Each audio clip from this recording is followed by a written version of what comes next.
This lecture will cover Chapter 2 of the textbook and is titled Sampling Design. So, most universities have a whole entire course devoted just to the subject of sampling design. And of course, this particular course, Elementary Statistics, is really a survey of all these different aspects of statistics.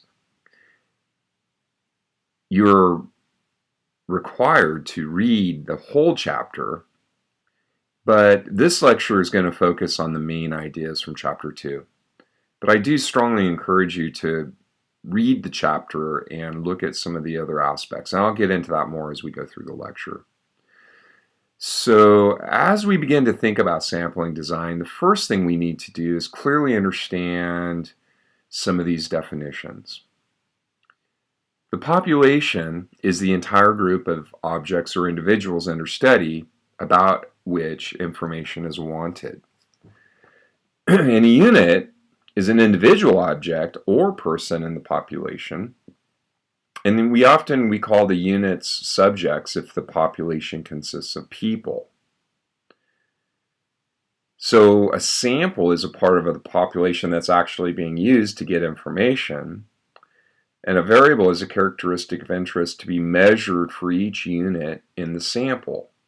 The size of the population is denoted by the capital letter N, and the size of the sample is denoted by the small letter lowercase n. Here's a Venn diagram that gives a sort of overview of how this idea is going to work. Now, the large ellipse here is illustrating or representing the entire population. So each member of the population is a unit, and if the unit turns out to be people, then we call those units subjects. So in this particular example, there are 16 objects in the population, and we're going to be taking a sample of size 4. And so this smaller group from the population is what we would call the sample. A parameter is a numerical value that would be calculated using all of the values of the units in the population. A statistic is a numerical value that is calculated using all of the values of the units in a sample. Now here's a tip. One way to remember this distinction is the letter P is for population and parameter, while the letter S is for statistic and sample. Now, the really important idea here, or a really important idea, is that since the parameter is calculated based on the entire population, we assume that the parameter is constant and not changing. And of course, this is not always a reasonable assumption if the variable of interest, or I should say the parameter of interest, is likely to change. Or, sometimes the parameter value could be constantly changing. But when we do statistics, we can't really think about it like that.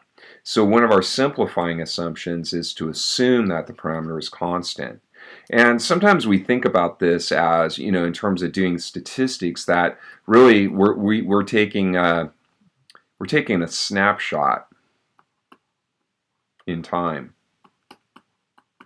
So the way to think about this idea is when we go and we do our sampling, the results we get from the sample and the inferences we make about the parameter are really relevant for that time period where the data was collected, or when the data was collected.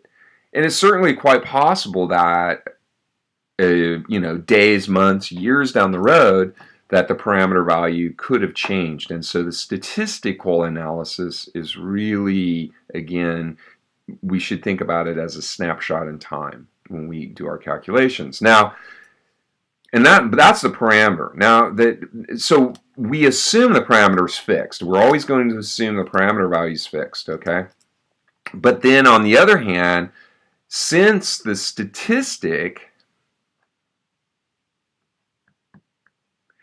is based on a sample from that population, and since different samples could result in different statistic values, we consider the statistic to be a variable.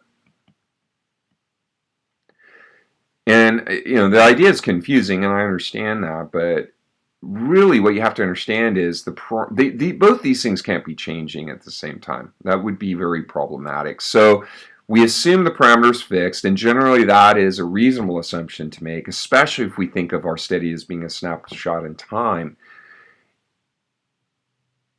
But the statistic has to be a variable, and it is always a variable. And again, there are different statistics that we're going to be studying. And the other thing that I think is important to realize is that every parameter has a corresponding statistic. And I'm going to do an example here in a little bit and illustrate this idea. Here's some more definitions. A sampling method is biased if it produces results that systematically differ from the truth about the population. A convenience sample is a sample consisting of units of the population that are easily accessible. A volunteer sample is a sample consisting of units of the population that choose to respond. Convenience samples and volunteer samples are generally biased.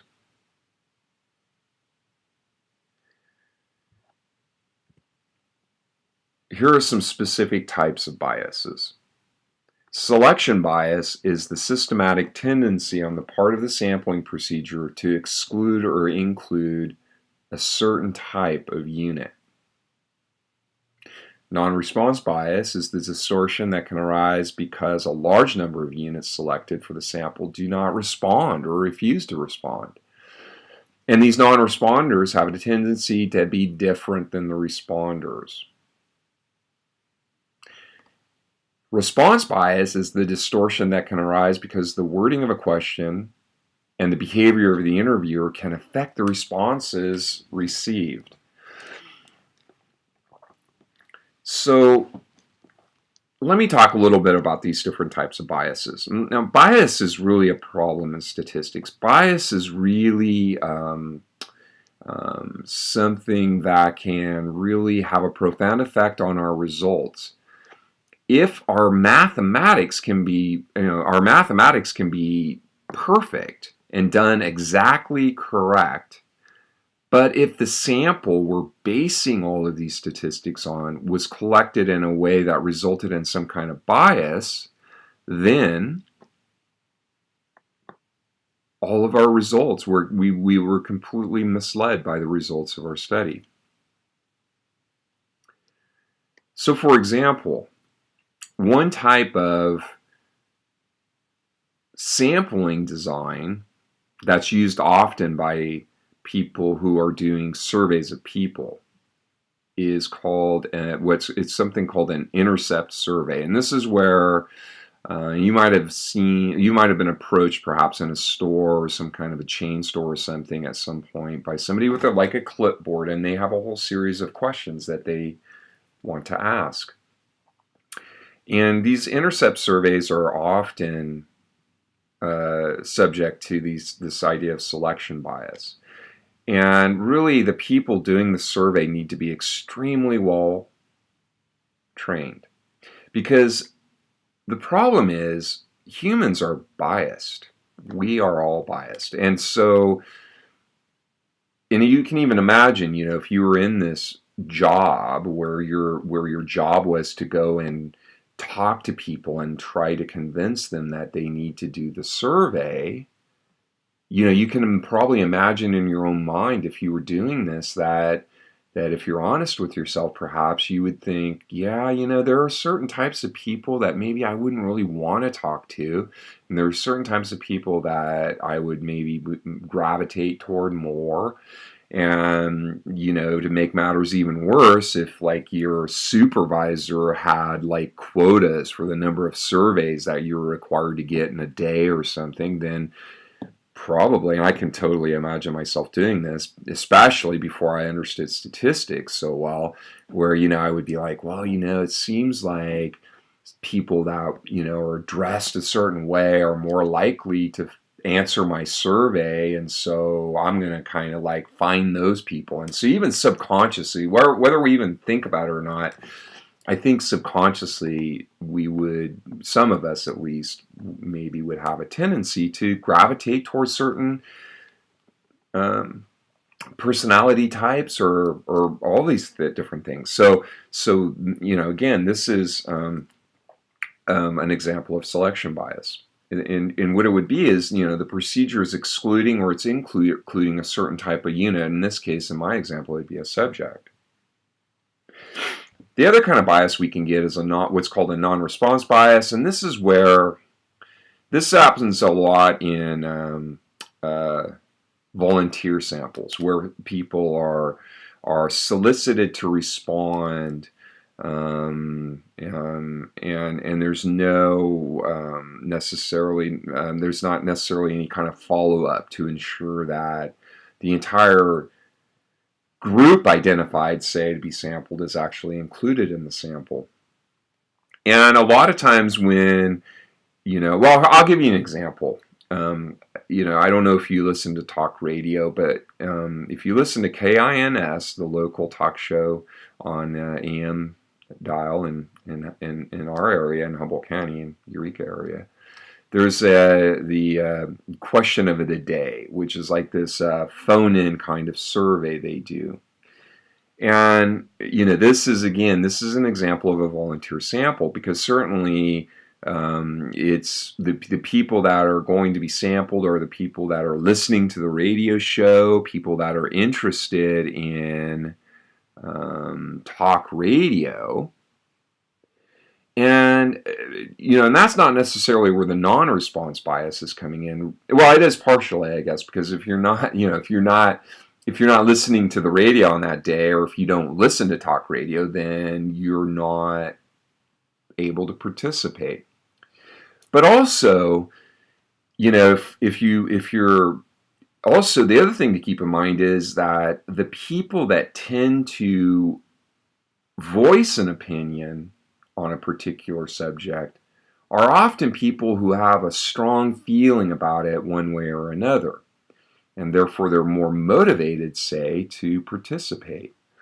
And so volunteer samples very often result in non-response bias. And so, I don't know, I mean, if there's some controversial issue out there, people perhaps that are strongly opposed are going to call in and voice their opinion more, or are more likely to do that than people who, are moderate or in the middle of the road and don't really have strong feelings and aren't really willing to take the time out of their day to make the phone call or what have you. So that's kind of an example of a non-response bias. And response bias is again yet another kind of bias, and this type of bias can be due to the wording of a question or how the question's asked. So, as an example, if I'm interested in learning about, say, the cigarette smoking behaviors of a certain population, and I identify a sample, and I go and I start talking to the people, contacting the people, say the subjects for my sample, and I ask the question like this: you don't smoke, do you? Do you think that I would have that I could potentially bias the response? Do you think that it's possible that some people, even if they smoked, or even if they smoked occasionally, if I phrased it this way, you don't smoke, do you? Might say no? Maybe, it doesn't really matter whether or not that's true or not. The problem is, even if there's a possibility that that's true, it would bias, it would taint the credibility of the study.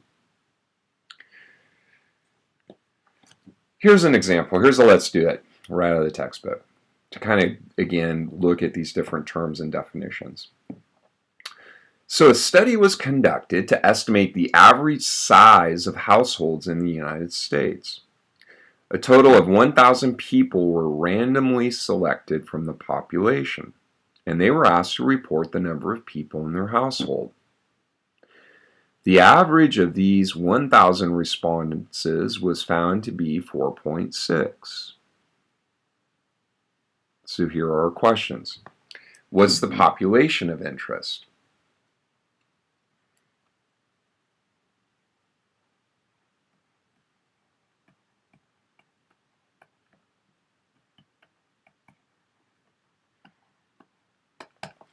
Households in the U.S. What is the variable of interest?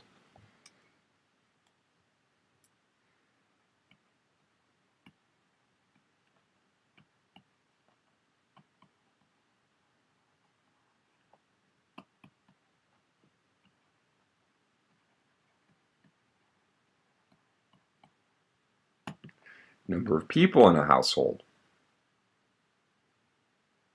What is the parameter of interest?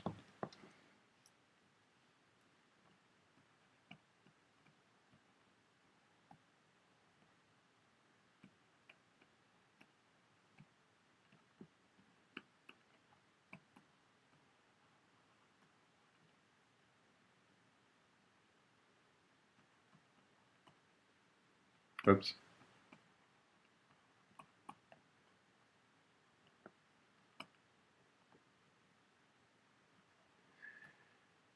So the parameter of interest is the average number of people for the entire population.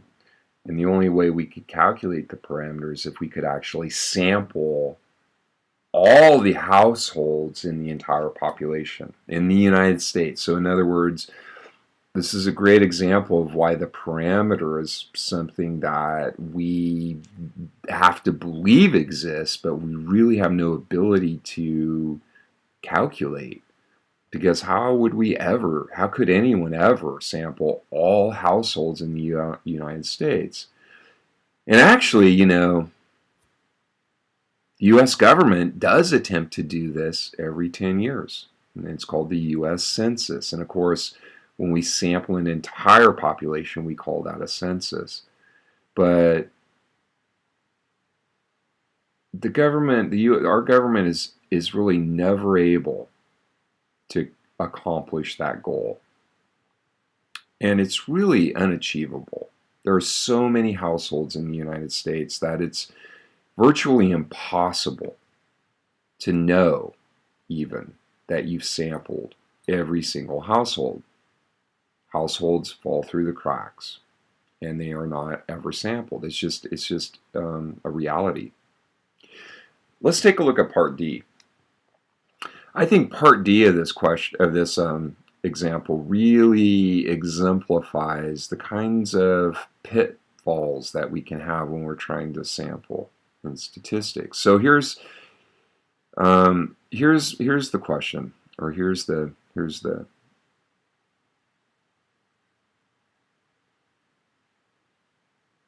an average computed in this manner would tend to be larger than the true average size of households in the United States. Explain why this would be the case. So why would this sampling method tend to inflate our estimate of the true average size? Well, here's why. Let's look at a couple of households.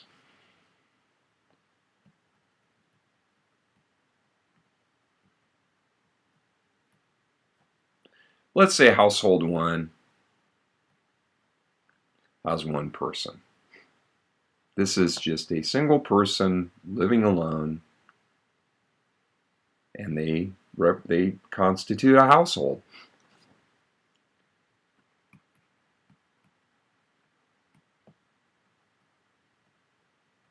Let's say household 2 has 2 people in it.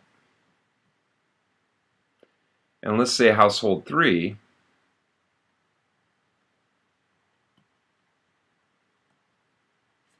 has 4 people.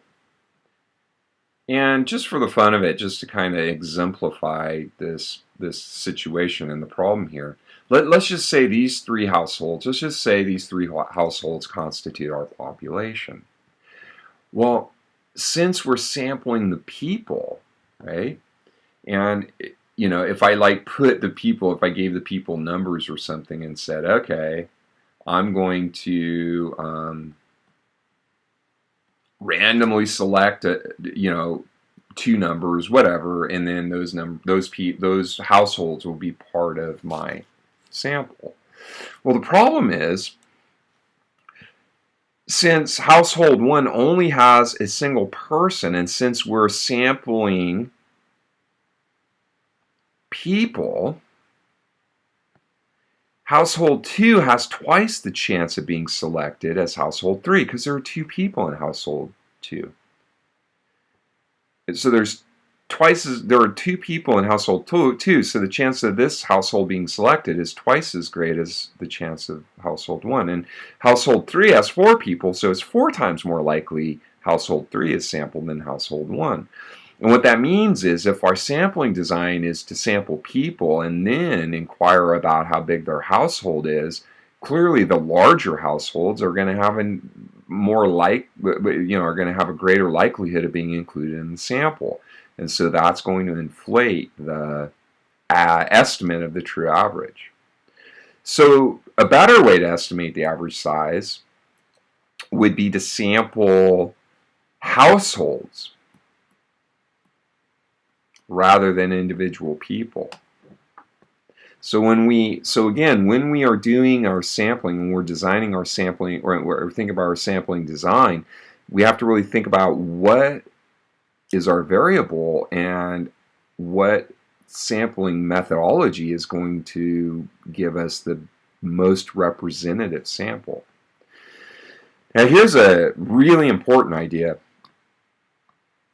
A sampling method that gives each unit in the population a known non-zero chance of being selected is called a probability sampling method. And there are a good number of different probability sampling methods. And actually, we can even use our imagination and create a lot of different types of probability sampling methods. But the real idea here is that when we use probability as part of our sampling procedure, what it does is it removes the human element from it. Because, again, humans just basically are incapable of doing random things. So when we create a sampling method that involves some kind of probability method, it removes the decision process from the researcher and places it in the realm of chance. And mathematically, then, the chance of a bias in the sample is much lower. Now, there are many ways to sample, and I'm not going to go through each and every one of these ways, and these are all explained very well in the textbook. Simple random sampling is kind of the gold standard of sampling, I guess, if you will. I mean, when it's possible, giving every member of the population the same chance of being included in the sample is really the best case scenario. But that's not always possible, and that's why we have these other types. And, honestly, it's possible that a simple random sample in certain circumstances may not even be the best way to sample.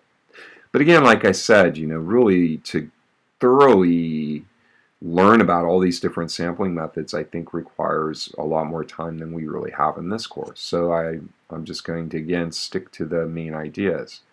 here's another example I want to look at, and this example I want to demonstrate a couple of different ideas here. One of which is the idea that a statistic is a variable and a parameter is fixed. And what I have here is just a table of representing a class of 36 students, and I have all the ages of the students here. And what I'm going to do is two things. First of all, since I have all of the population here, if I think of the class as the population, if I'm interested in the average age of the students, then I can actually calculate the parameter here. Okay, so the parameter, and again, what we're going to calculate here is what's called the mean average, and the mean average is really covered in Chapter 5 of the textbook. But I know many people have calculated means and have a basic idea of what the mean is. So I'm going to go ahead and use this as an example to illustrate this point. So what I'm going to do, all right, hold on now, I got to remember here, hold on. I got to do this a different way. Okay. There we go. So what I'm going to do here is I'm going to go ahead and enter this data into the calculator, or the ages for the students in this class, and then I'm going to calculate the average. So part of this is kind of giving you a first example again on some things that on how to use the calculator. So I'm going to go ahead and go to Stat, and I'm going to go to the data editor, and I'm going to go ahead and use L1, and it honestly doesn't really matter which list you use. And notice I have some values, some data in L1 left over from a previous example, so I need to clear this out first thing. So to clear a list of data, all I need to do is, again, move my cursor all the way up to the top. Make sure you've got the top L1 is selected. And again, I want to point out, I know I've talked about this in a previous lecture, but notice how the calculator is using the braces here, and it's actually using set notation. And if I scroll down here into the body of the list, then notice that we have the parenthesis with a 1 here, indicating the first element in list 1, and then it's just a single number with no set notation. And so when we're within the table or list itself, what we're doing is we're talking about individual data values. And when I move the cursor all the way up to the top, then I've selected the entire list or the entire set of data. And essentially what I want to do here is clear the data out so I can put this new data in. And notice that when I press clear, it erases the data on this formula bar down here, or the set down here, but it's still data inside the list. And if I accidentally hit clear and I didn't mean to, I could save it right now by, or recover from this now by going second, quit, which takes me right out of the editor back to the home screen. And when I go back to the editor, notice that that data is still there. So I didn't actually clear all the data out by doing that. If, though, I move my cursor all the way to the top, press clear, and then press enter, now the data is gone.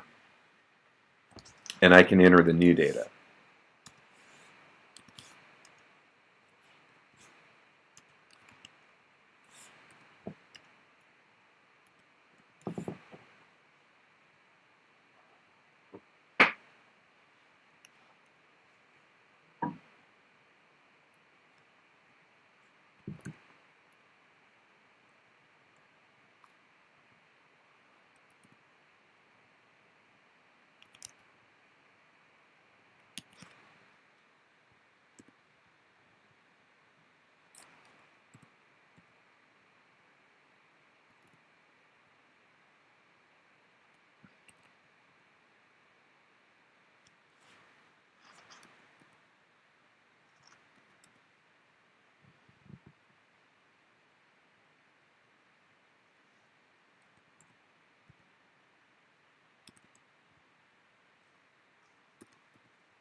Let's see, I've messed up here. Let me get this. let me get this right. All right, so this will give you plenty of time to enter the data as I figure this out. So,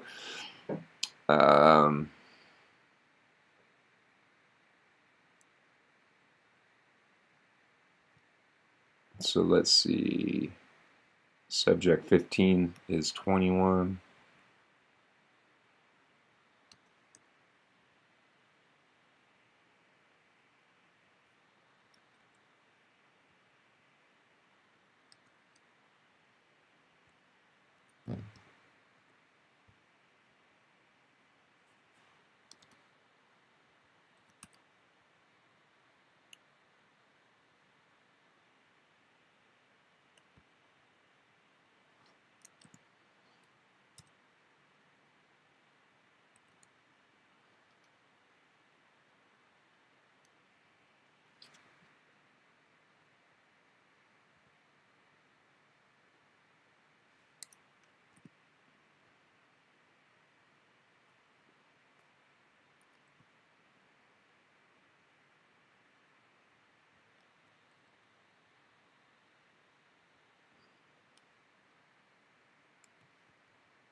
All right. I struggled a little bit for some reason entering the data. So sometimes what I do is if I want to double check that I entered the data set correctly, I actually go from the bottom back to the top. And I'm just going to do that real quick to double check, make sure that I don't have any mistakes here.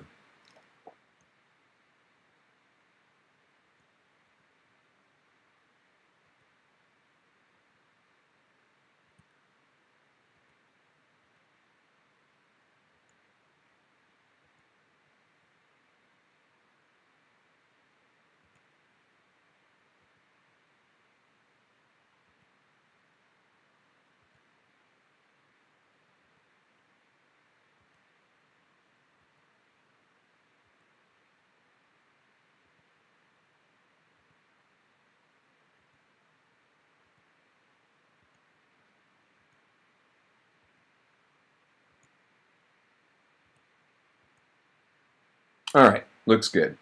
Okay, so what I'm going to do now is I'm going to calculate the mean of this data set.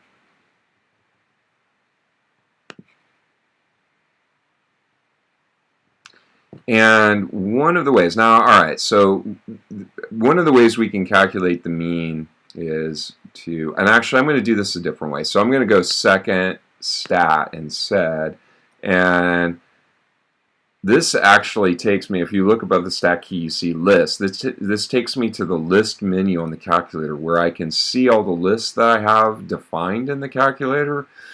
I can do different types of list operations, and when we entered the bags program, we were here, using the dim feature and things like that. And then there's also a math feature, and notice under the math feature it gives me an option to calculate the mean.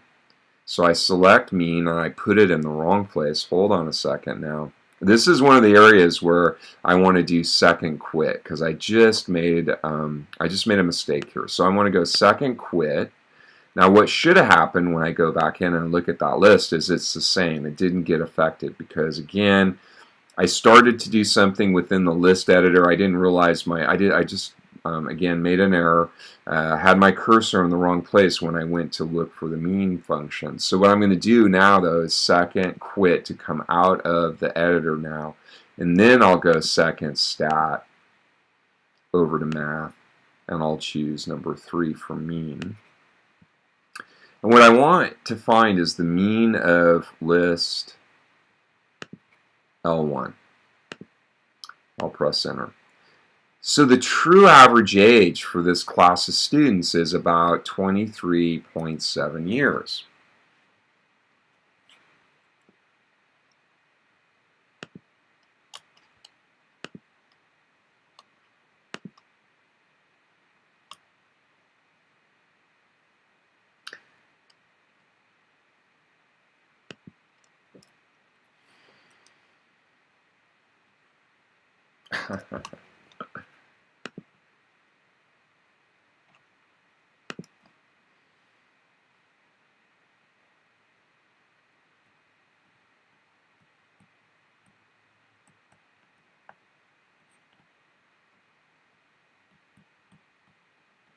All right, so the parameter value is 23.7 years, okay? Now, what I'm going to do is I'm going to go back to the calculator again, and all right.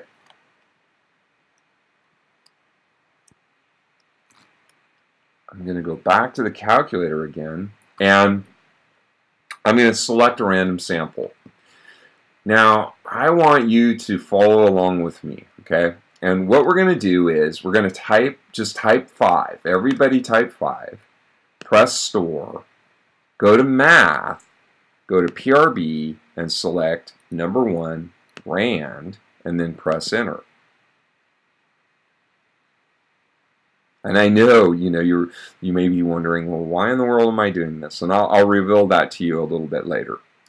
So I want to talk about a way that we could actually do some random sampling here. And since all of the students over here have their numeric label, if I have a random way of selecting these numbers, then I can use that to, again, select a random sample.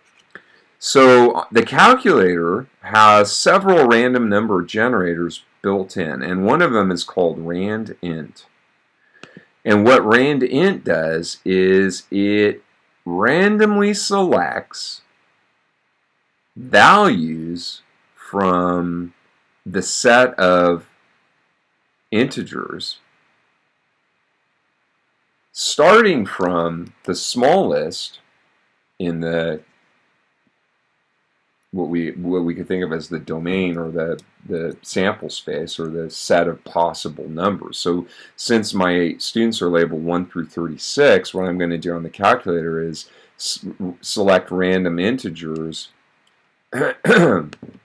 between 1 and 36, including 1 and 36, and that's what randint does. And it does it based on a uniform distribution, which means it's going to sample these numbers with equal probability. So I pressed enter. So student number 27 is included in my sample. I'll do that 5 more times. So student 27, student 11, student 5. Let's see, 27, 11, and 5. Now, the thing to keep in mind, though, is even though even though these are my random numbers, 27, for example, isn't the data value. The student that's labeled 27 is 18 years old, so that's my actual data value. And then I look for the student that's labeled 11, and that student's 22, so that's the actual data value, other data value. Student number 5 is 16, so that's another data value. And then if I say I'm going to select 5 students, then maybe I'll select 2 more, and student 13 is included. Student 13 is 20, and student 16 is included, and that student's 25.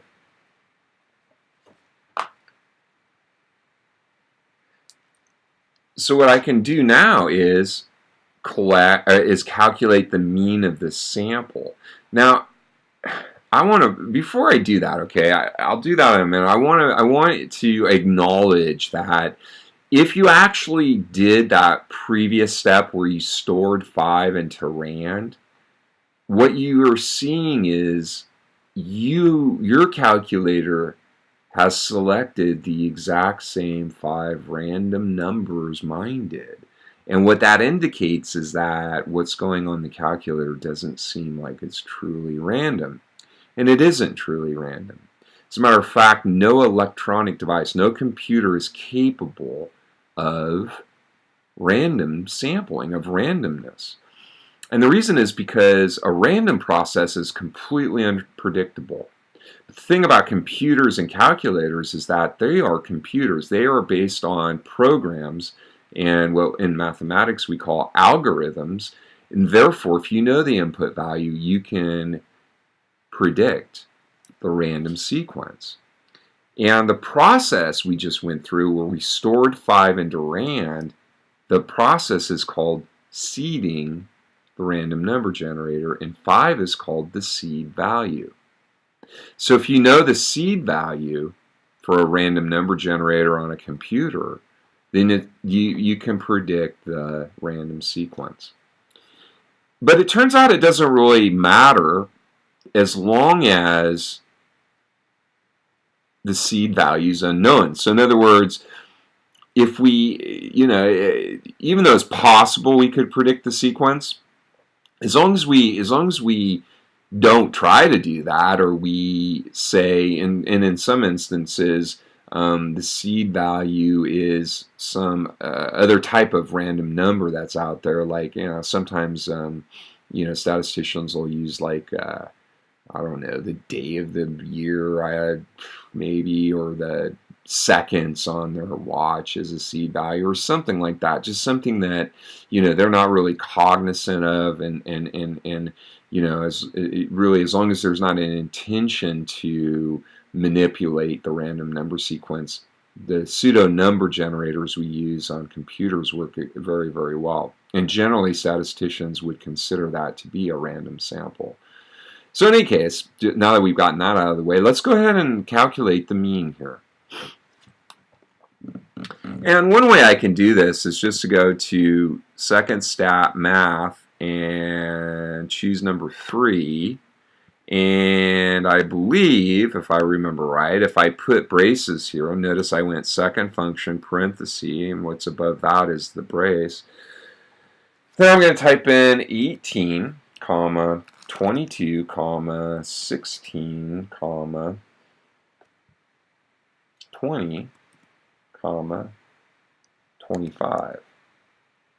Close the brace. Whoops, hold on now.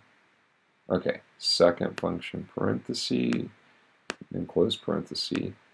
So the average is 20.2. Now, if you recall, the average of the whole class was 23.7, so 20.2 is different. And that's important to recognize. Now what I want to do is collect another random sample from this class of size 5 and see what happens. So now here's a shortcut on the calculator that's useful. If I use second enter, the calculator brings back the previous command. And if I press second enter again, it brings back the one before the last one. And again, if I go, so essentially what I can do is go down through I believe that you can go 10 deep into what we call the stack of commands on the calculator and re-execute those commands. So again, in this example, and then the other thing is I can modify that command. So if I add a 5 here at the end and press enter, the calculator will find all 5 random numbers at the same time, which is, convenient. So now what I'm going to do is, again, I'm going to go second enter, and I bring back random int, and I go second enter again, and it brings back the mean average calculation here for the sample. And what I'm going to do now is I'm going to replace these values with the new data value. So what I'm going to do is go to student 16, who's 25 years old, and I'll modify that data value. Student 15 is 21, so I'll change that age. Student number 4 is 32, so I'll change that age. Student number 23 is 18, so change that age. And finally, student number 12 is 35 years old, so we'll change that age. And then when I press enter and calculate the mean, notice I get yet again another value for the sample mean. So notice that this is the idea. So the parameter value isn't changing because the students if I average all the students in the whole population, I get a fixed number. But if I go in and randomly select them 5 at a time, each of those sample means is going to be a different value. And so the statistic is the sample mean. The parameter is the mean of the whole class. So notice how the sample mean is changing or varying from one sample to the next. And so again, the statistic is a variable and the parameter is fixed. All right, well, that's it for this lecture, and I'll see you next time.